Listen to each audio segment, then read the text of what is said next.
What is up, beautiful people? Welcome back to another special video, and of course, a special woman, the plantastic mom right here, the wifey. We are back. It has been a minute, but I promise you, not only are we posting today, we're gonna post tomorrow. Tomorrow, we'll actually have a special music video reaction and a breakdown. But today, we got the 5 things that make or break a marriage. We're talking about sex, communication, kids, money, religion. What they mean to you, what they mean to me, what they mean to all of us. And we're about to get to it, y'all. We want to share some of your comments from the last video too, either on this video or the next video, because you guys got deep. Man, I read every single comment. Every single comment on that video. Wait, I haven't checked today, but I've read everything, and it was really touching. Yeah. So we appreciate you sharing your stories. It really did, and it inspired us to just go deeper. For real. And to keep doing stuff like this. And like I said, we got some more music coming, but we're definitely going to start doing this type of thing a lot more. So you ready for it? Sex, communication, kids, money, religion. Are you ready? Yeah. Let's go. All right, when it comes to sex, communication, kids, money, religion, back when I did stand-up comedy, I used to have a bit about this. I used to say that obviously there's studies that show this is the 5 things that make or break a relationship. I used to say that is true, but it's different for men and women. Like, for example, sex. When it comes to women, it'd be like more like, let's see what a sexy health life, what a healthy sex life is, and make sure we're on the same page so we're not, we're fulfilling each other's needs. Communication. Lines of communication always have to stay open because, sometimes people have a tendency to grow apart. Right. And, discussing feelings is very important. Kids, very important. How are we going to raise them? How many kids are we going to have? What are you hoping to, to boy, girl, all this adoption, it gets really deep. Money. Probably one of the biggest ones, right? Well, they're all big, but money, savings account, future, bills, where are we going to live, all that stuff. And last, religion. What faith are you? What faith am I? How are we going to do this, especially if we're 2 different religions? Right. So that how it might go in a typical relationship, especially for women. But men, I would argue saying, for example, sex. Honey, could I please have some sex? Communication. Could we at least talk about when I could have the sex? Kids, go to sleep so me and your mom could have some sex. Money. How much do I have to give you in order for you to give me the sex? Religion. Lord, please give me the sex. So it is a little different between how men use these and how, that's all I'm saying. And that's the bit I would do on stage, because I feel like when it comes to men and women, it is a little different. And yes, mine's a little more simple. But going off the first one, sex. That's the joke that made me fall in love with them. I'm learning that for the first time. So, sex is the first one, right? Yeah. Huge thing. We talked about before. We actually never aired that part, but briefly going over it, I think it comes down to, for me, we talked about a long time ago. What was that called again? Our forms of... Love language. Love language. That's what it is. So mine, I realized after talking to my wife, was I'm very affectionate. My love language is actually like, I'm touchy-feely. I'm into affection. Not so much public affection, because I think a lot of that can be gross. You know what I'm saying? It can be done tastefully. Yeah. But as far as like hugging, kissing, holding each other, it sounds kind of mushy coming from a guy, but I don't have to have it every day, but I have to have some form of physical touch. Right.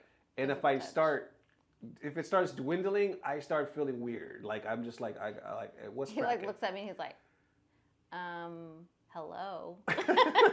I would literally tell her sometimes, like, what are you smoking? What's going on? Yeah, like, come on, like, no, we're not doing this. Then I learned with her, it was opposite almost, because usually you expect a man to be this way, a woman to be, in some cases, right? Right. She was completely opposite. She was not really used to that. It wasn't like her cup of tea. Yeah.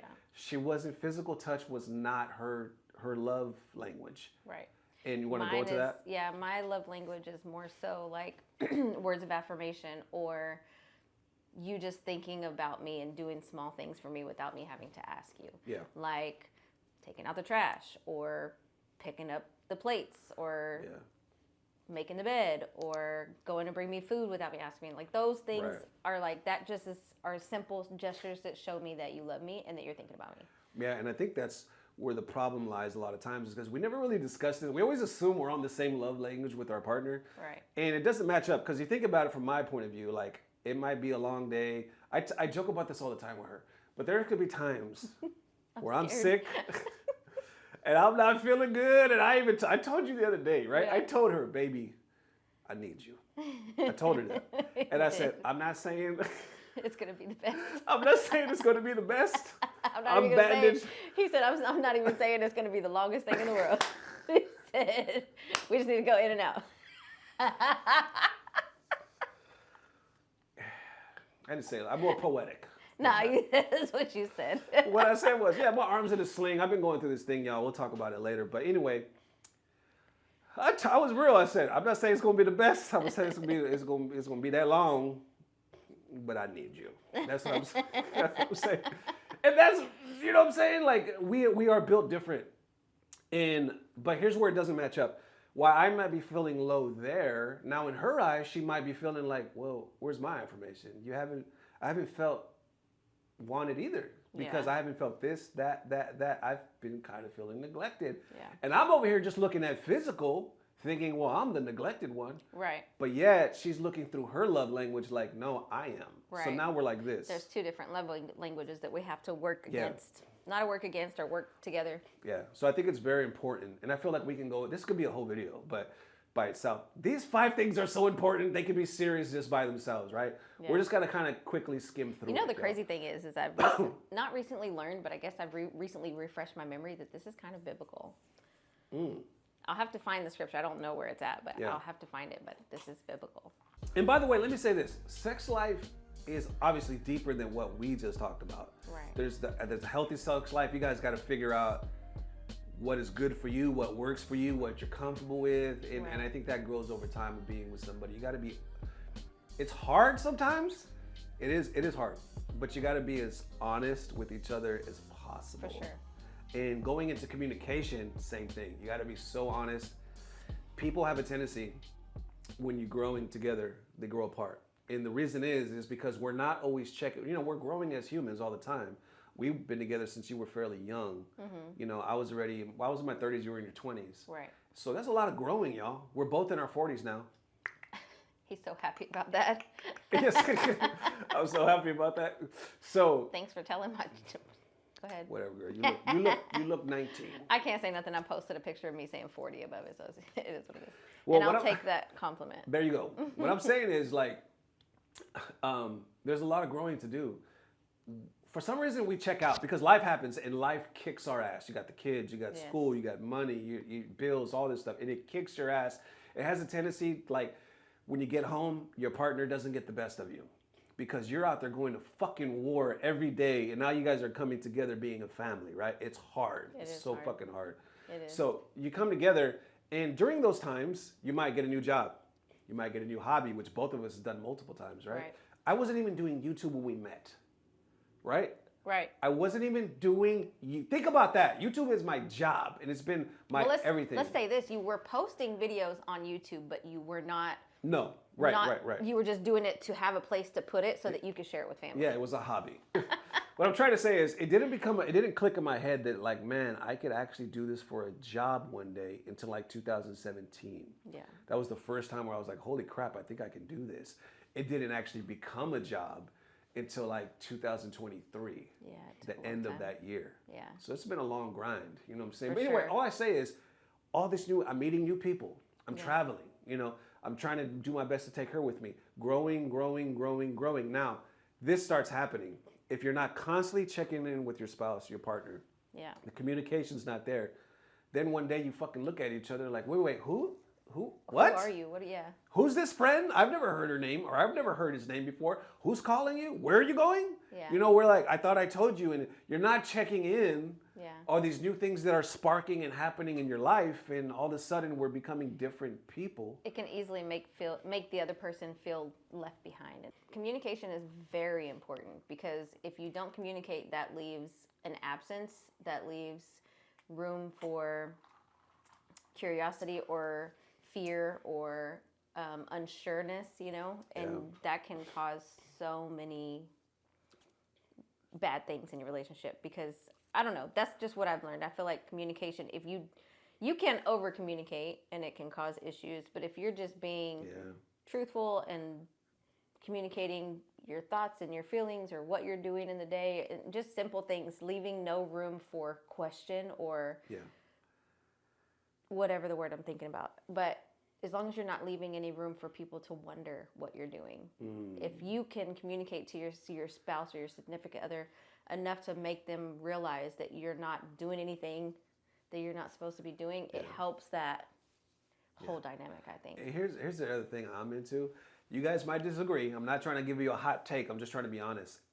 What she just said, level of communication, not to give any room for concern or wonder, that made me think of, I don't believe in passwords. I don't believe, like, my phone, if it has a password, she should know what it is. If my computer has a password, she should know what it is. I don't believe in all that private shit when it comes to us raising a family together. I agree. Of course, you need it from the kids and from public, but there should never be a case where it's like, this is my business. Why are you in my business? Right. Why the fuck are we together? Right. You know what I'm saying? Like, your obviously, business is my business. Yeah, and it doesn't have to be to the point where it's like, I'm not going to be grabbing your stuff going through it every 5 minutes. But and I'm not talking about in an unhealthy way. I'm just saying we should be open in this shit. It's a respecting. You should be, if you have a password on your phone, you should be respectful enough and understanding enough that, and not doing anything stupid to be like, you can have my stuff. I'm not hiding from you. Because if you start hiding stuff from people, that's going to start building that wall of like, well, what are you hiding and why are you hiding? We should be open together. We love each other. We live with each other. Why are we hiding things from each other? Right. I don't agree with hiding things. You have my passwords, everything. He'll come and ask me for my phone and I'll be like, here, I don't have nothing to hide. You're so stupid. I don't have anything to hide. And I never want to make him feel like I am hiding anything and vice versa, Yeah. Because I know I would feel a type of way if I ever felt like you were hiding from me. And we've been together 12 years. So we've had some, don't get me wrong, we're talking all like this, but we've had some run-ins. Right. Where we're like, arguments or bullshit, right. exes maybe it's never come out. Perfect. No, not at all. Maybe an ex comes out the shadow to contact one of us. It happens. Yeah. We're just saying what we believe in throughout the years, you know what I'm saying, and how we got to this point. Next up, the big one, we have kids, which we talked a lot about in the last one, so you guys are very familiar. If you haven't seen it, we talked about our diverse family, which was Black, Mexican, white, and gay. And that's just within our households. I am gay. No, what I'm trying to say. It's a struggle. I'm gay for you guys. I don't know. Anyway, what I'm trying to say is, please watch that video if you haven't. That video kind of kick-started all of this for us, and your beautiful responses to that. But we won't go into too much because that video kind of covers it all for us. But it was very important because you've been with people before me, and vice versa. Right. And to find somebody that works well with your family, if they're not the father or mother of your children, is very difficult. It's very difficult. They have to have the same values. They have to somehow be able to get down with your kids the way you not treat them. Somebody I think said in the comments, right? You can't treat them like a stepkid. You have to treat them like your kid, something like that. Yeah, that's what they said. They were like, we never said the word stepchild ever in the family. They were mine or his or hers or whatever. Yeah, and I used the word step in the video though, just to let you guys know the difference. Because I did, I'm not going to lie, for a long time I said step. Then I got to the point where I was like, I'm just going to say son. Yeah. Like, it makes me feel bad, like, because that's the way I really feel, you know? I would always challenge myself and say, if my stepson, so you guys know, Oscar, if he wanted something or if I had to do something to him, if I ever complained about it, I would instantly think to myself, would I do that for Christopher, my son? What would my attitude be? And 9 times out of 10, I would just do it. So that would tell me, shut the fuck up. That would literally tell me, then shut the fuck up and do it. What are you even thinking about right now? And I'd be like, yeah, you're right. That's me talking to myself. You know what I'm saying? That's me trying to be real and maybe even sometimes praying about it. Like, I got to get past this shit. Yeah. Like, what are we doing here? You know what I'm saying? But anyway, kids was very important because we're taking 2 different backgrounds, Caucasian, Mexican. I'm from California. She's from Texas. Small family, big family. You know what I'm saying? Differences. now we're raising kids together with differences. So yeah, we've had some run-ins where, well, we should do this. Yeah. No, we do it this way. And now we're like, and then we get to the point where we're like, stop arguing in front of the kids. Like, the baby doesn't need to hear us, because the baby will soak all that shit up. Man, she is a sponge. Yeah. And then the worst thing is when they hear it and then they throw it back in your face later on. Well, mom, yeah. Well, maybe you, what the hell are you talking about? You weren't supposed to say her, you know what I'm saying? Like, that's between me and your mom. Don't you think you could talk to me like that? Because they think, oh, I got it now. I got this ammo. Like, no, you gonna get better ammo in your ass. Like, so kids will test you. But anyway. Can you tell he's passionate about that? I'm saying I've lived it. Yeah. That's what I'm saying. It's very important to be on that same page. And one of the biggest things I could say is to not try your best, because it's so hard. I know it's so hard because we've done it, to not have these heated arguments in front of your kids. Yeah. Because it not only messes with them, but they remember all of that shit. Yeah. I remember arguments from my parents. And don't get me wrong, I have great parents. But life happens. Yeah. Right? And then you think like, shit, I shouldn't have said that. Yeah. Or that was mean, or I don't want it to affect them, and yada yada. Sometimes we've even gone back to let them know, like, hey, we're good, just so you know. Yeah. Like, you know, this and that. But it's very important to be equally yoked, or to try to be, when it comes to kids. Like, and even if you're not on the same page, like you were saying, kind of arguments, don't have arguments in front of the kids. For me, I feel like it's a big deal, even if we disagree on what we want for that child. Like, say you want to say yes to them and I want to say no to them. Yeah. It's better to say, let me and mom talk about it, or let me and dad talk about it first, because if we disagree in front of that child and now we're arguing about your side and my side, they're going to pick a side.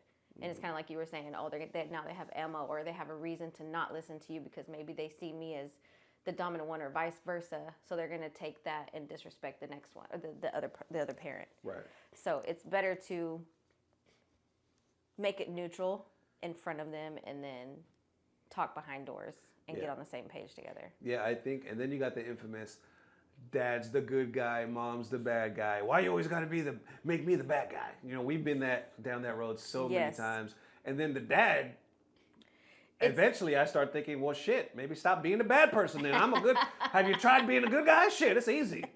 It's good. It's good on this side. It's good being a good guy. Yeah, but then they don't learn nothing. Fucking monster. You know what I'm saying? Like, no, but I think it's a natural dad thing. It's a natural dad thing. Well, because that's your daughter with Capri. Yeah. He is very, like, so sweet to her. Oh, my baby girl. And I'm like, girl, get up. Stop crying over it. Like, you're bigger than that. Yeah. And he's just like, oh, my baby. So I think because she's a girl, I'm like, no, you cannot be that. You can't just cry over everything, you know. I was going to say, isn't it weird how we reverse at our kids? Like, I look at my daughter, like, don't get me wrong, she gets disciplined, but I look at her as my princess. Yeah. You know, so I'm like, this is my princess, so I act different. Yeah. My boys, I'm like, these are my dudes. Yeah. They're my boys. So I'm rough, and I'm just like, you know, loving, but this is tough love. Reverse. With her, she looks at her boys like, these are my little men, my young, you know, my little bears or whatever, right?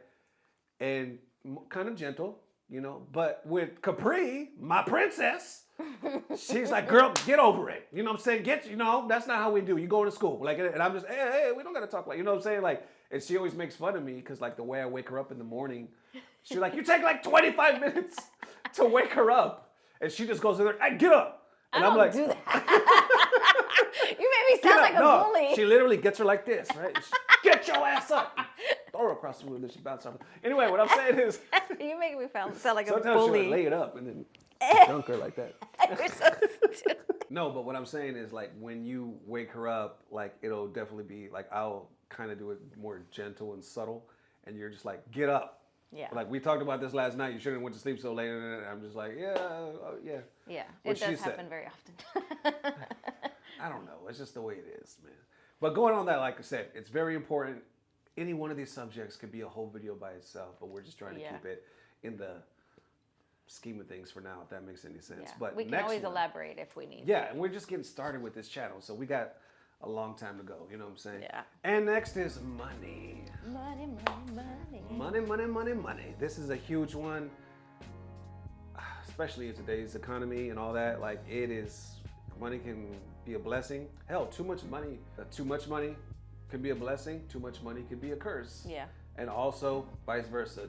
I think most of us deal with the other side of like not enough money is what actually sadly breaks people apart sometimes. It does. I think a lot of marriages kind of end over money or can end over money, which is very, very sad. Yeah, and it's not like you would think where it's like, I need a car, or I like the shallow things, right? It's more so like, man, it's causing so much stress because of working overtime, sick days, just all this. I remember one time I had a patch of hair, it fell out. And y'all see this? The mustache, that's why I've been cutting it low. It came back. And the doctor told me it's because of stress. Yeah. And anytime I'm pushing too hard, I get this stress effect. And long story short, you're pushing yourself usually hard to earn more money, to perform better, to more success or whatever. Or whatever stress life brings you, but money is usually the root. And it's not even like just the money by itself. It's like the damn pursuit of the money makes you spend more time away from each other. Right. Then you have to decide, are we going to have two accounts, a joint account? We tried a joint account. We fought all the time because he would be swiping and I would be swiping, and then stuff would just be negative. And I'd be like, I can't keep up with your swipes and my swipes, because we didn't talk about what we were buying that day, or it was just crazy. So now we do have two separate accounts. I grew up. We just manage that together. Yeah, I grew up with from what I understand, my dad was the worker nonstop, right? My mom was a housewife. She got a job when we got older, but she was dedicated. I mean, she ran that damn house, right? She still does. Anything we needed, anything, she did it. Like she was the rock, right? And as far as I know, she also budgeted the money. There's so many times my dad wanted to do something. I find myself a lot like him. And she's like, no, we're not, no. Yeah. And even on his one income, we had a family trip every year. Yeah. Like we did cool stuff every year. Because she was able to manage everything. Yes, she's like, you're not getting that damn McDonald's. We're going to eat at home and I'm going to make it. And yes, she was a brilliant cook. But as a little kid, you want all that stuff. Right. You know what I'm saying? And my mom knew how to work on that budget. You know what I'm saying? Like she was there. And because of that, we had a great time, doing like family vacations. And right. I still can't figure out how they did it just on my dad's income. Right. You know what I'm saying? It was amazing. He must have had some really nice income. Yeah, and he was wise enough. He was wise enough to be like, you're right. You got this. Yeah. I'm strong here. You're strong there. I'm going to let you run the budget. Right. You know what I'm saying? Because otherwise it wouldn't have been all like that. I think that doesn't work for everybody. No. You got to figure out what works for you. Yes. Obviously. And we're not here. This is not the financial part. We're saying, no. Well, you should invest it. No, we're not talking about that. No. We're just talking about the importance. Whatever's best for you. Yes. The importance of making and breaking the relationship. And I think it also comes back to honesty a lot of the time, man. Yeah, like, communication. Yes. So much of all of this is just a different form of communication. It literally all within it. What's that word? This right here. It does this with it. Yeah. What were you trying to say? All of these things intertwine with each other. Yeah. Yeah. I think that, it's crazy how all of these is just like a different form of communication. Mm-hmm. So yeah, like I said, I feel like we should go like way deeper into all this. But money for us, it's kind of crazy because when we first started, we had none. I chose a career in which I was an entertainer. So you already know that's like a musician type of thing. I had money. I was working.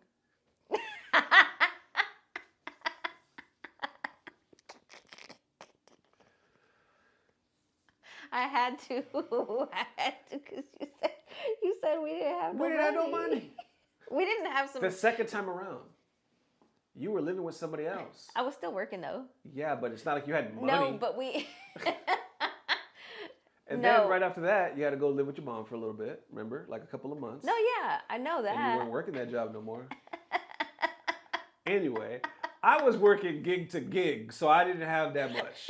More fun. What I'm trying to say is, my back hurts from laughing so much. What I'm trying to say is I knew if she didn't have a place to live. She was getting out of something, right? She went back to her mom's. I was technically living at my parents because I was working gig to gig. I ended up getting my own place out. But anyway, that's a long story short.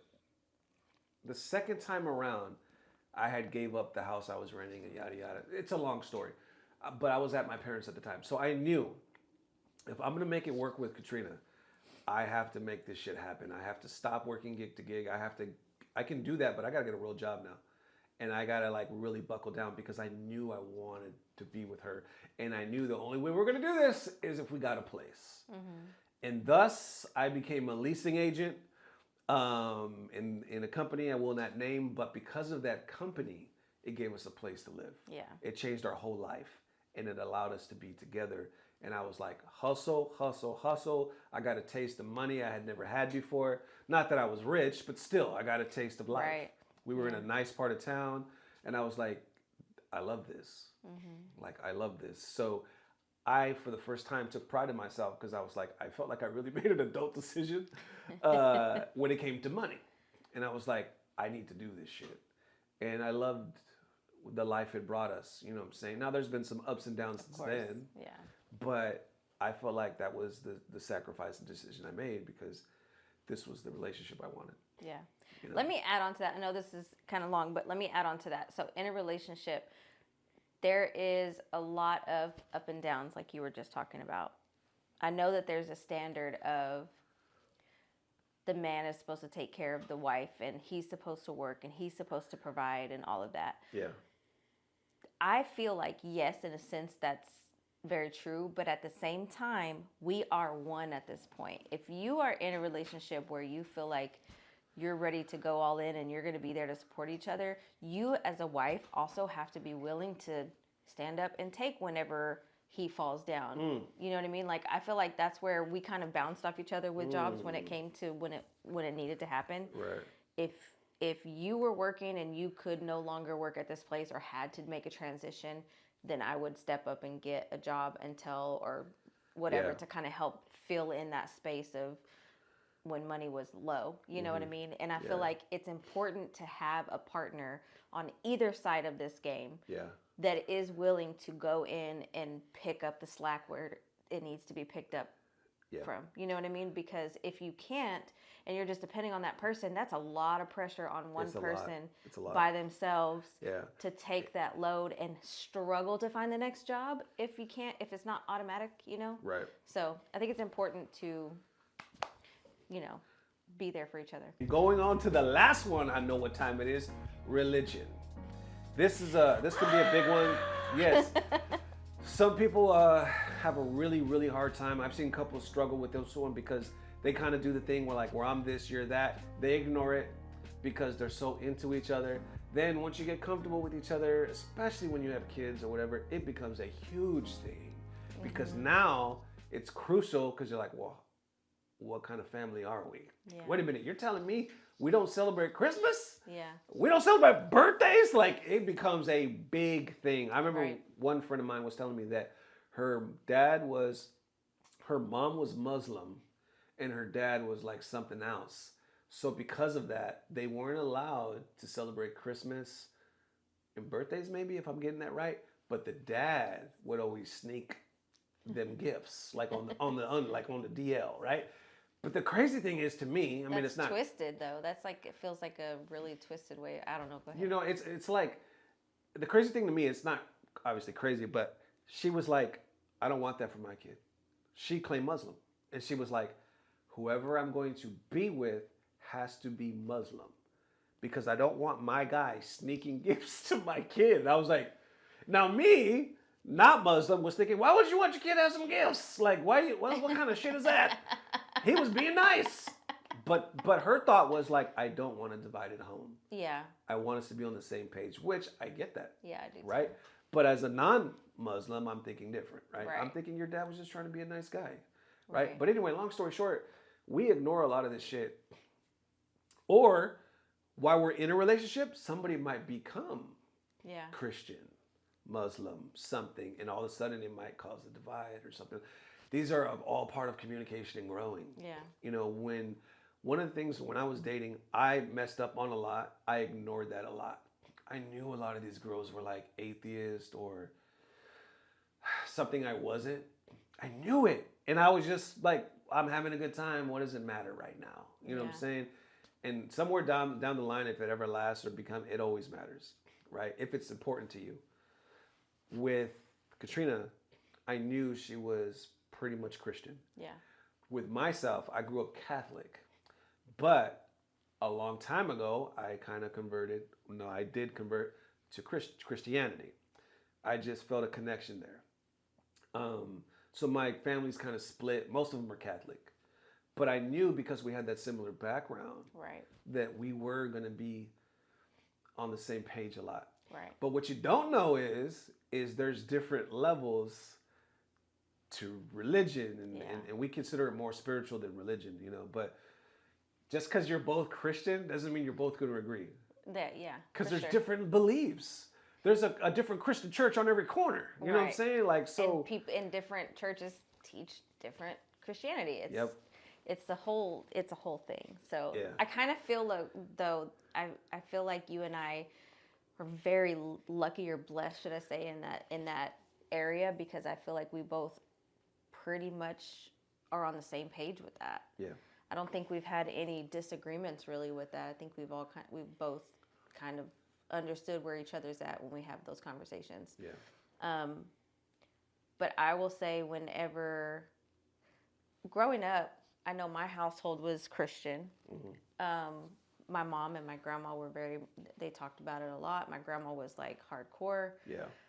My mom was hardcore, but not as much as my grandma. She didn't force it on you. She talked about it in the home, but she didn't make you be that person. She was just more or less like, this is what I am. You're in our house. This is what you're going to hear about, kind of thing. Yeah. When I left my parents' home, I was still uncertain of where I stood in the religion. I knew of God. I knew of Jesus. I knew of the Bible and all of that. And I knew of Christianity, but I didn't know what anything meant. I didn't know what any of that meant to me. Until I went to church I think I was like 22. Yeah.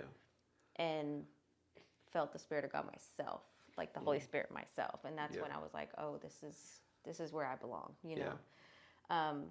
And then I was that already whenever you and I started talking. So and the interesting is too, is like I said, there's different levels and there's different walks with this whole God thing. And my thing, the reason why I went into Christianity is because I was searching for something personally, like a connection.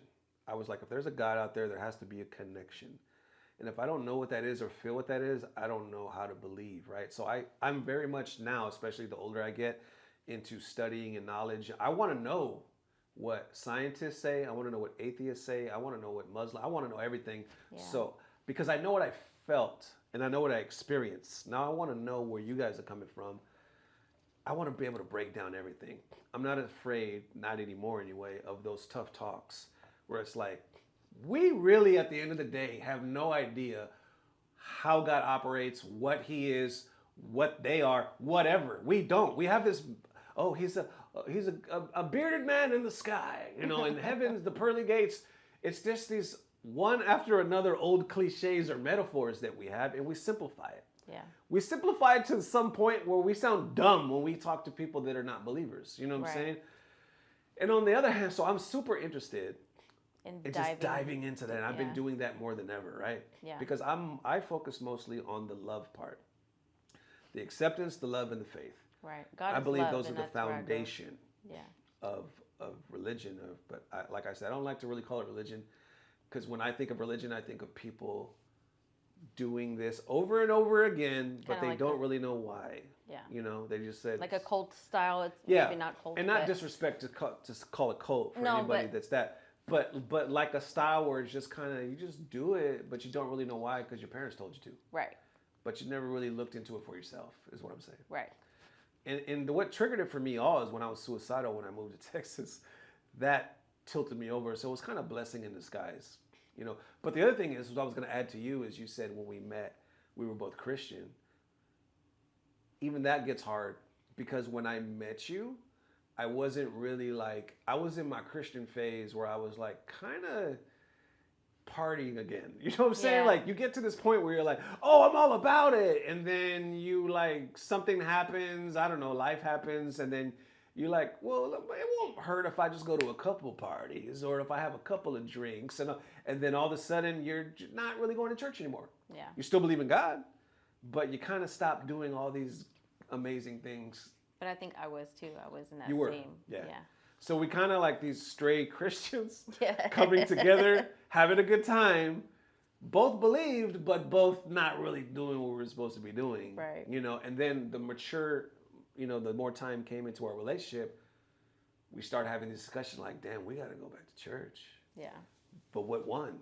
Which where? Yeah. We want to go to the right one. And we want to do it right. And we both come together every now and then and have these conversations. We got to do better for our kids and bring prayer back. And like, I'll say these last two things so we can wrap it up and see what you think about it. On that note, I remember I was talking to somebody at my last job and they were like, I got these days off.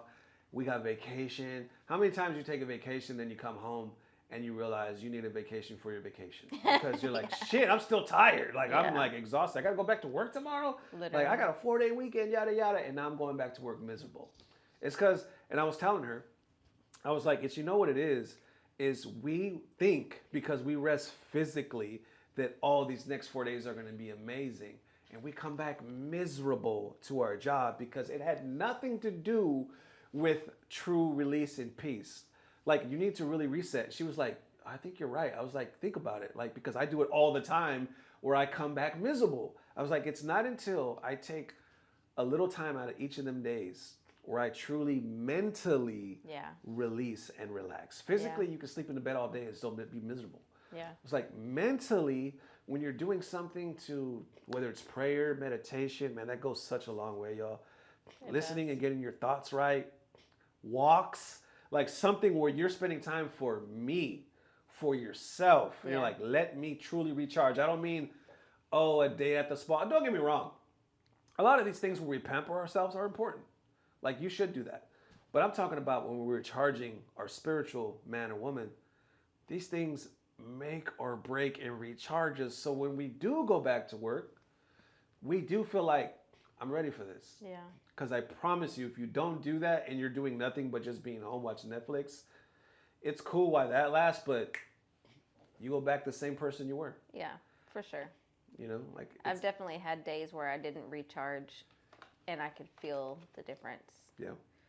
It happens way too often. But when I do take that time to actually, like he said, take a mental recharge or like be in the Holy Spirit or whatever, it makes me feel like a whole different person.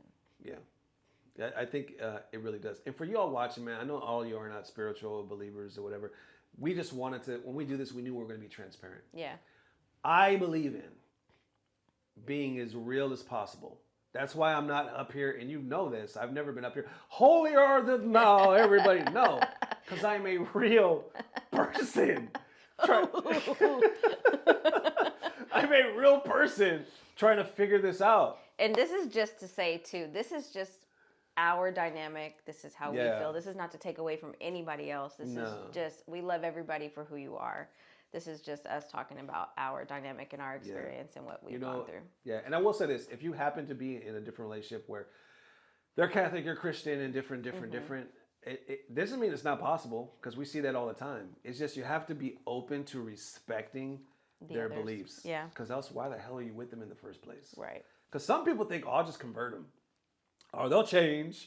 Or yada, yada. You know what I'm saying? That's not fair. That's really not fair, because you're setting yourself up for failure. Right. Yeah, so it's hard, y'all, but as long, all of these, sex, communication, kids, money, religion, the most important thing out of all of these, sex. No. Anyway, with that being said, thank you guys for the amazing love. Plantastic mom right here. Our cameras are dying. And yeah, this was therapy. This was a blessing. Thank you guys. Love this. Yes. I do love talking about stuff like this. And she did. She read all of your comments on the last one. Every single one. I just started reading them tonight, like the rest of them. I responded to my punk-ass cousin, Pablo. Anyway, love you. So, thank you guys. Sex, communication, kids, money, religion. How y'all feeling about it? Let us know. We purple y'all. See you very soon. Love you, forever. Peace.